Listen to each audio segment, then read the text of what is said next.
Falling into the Pit of Success by Jeff Atwood. Eric Lippert notes the perils of programming in C++. I often think of C++ as my own personal pit of despair programming language. Unmanaged C++ makes it so easy to fall into traps. Think buffer overruns, memory leaks, double freeze, mismatch between allocator and deallocator, using freed memory, umpteen dozen ways to trash the stack or heap, and those are just some of the memory issues.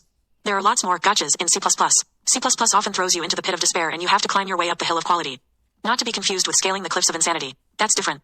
That's the problem with C++. It does a terrible job of protecting you from your own worst enemy, yourself. When you write code in C++, you're always circling the pit of despair, just one misstep away from plunging to your doom. Wouldn't it be nice to use a language designed to keep you from falling into the pit of despair?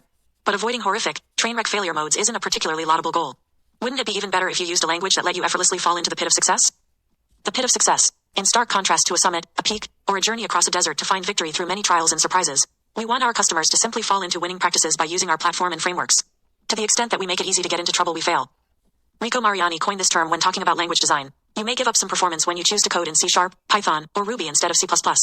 But what you get in return is a much higher likelihood of avoiding the miserable pit of despair, and the opportunity to fall into the far more desirable pit of success instead. As Brad Abrams points out, this concept extends beyond language. A well-designed API should also allow developers to fall into the pit of success. Rico admonished us to think about how we can build platforms that lead developers to write great, high-performance code such that developers just fall into doing the right thing. That concept really resonated with me. It is the key point of good API design. We should build APIs that steer and point developers in the right direction. I think this concept extends even farther, to applications of all kinds. Big, small, web, GUIs, console applications, you name it. I've often said that a well-designed system makes it easy to do the right things and annoying, but not impossible, to do the wrong things.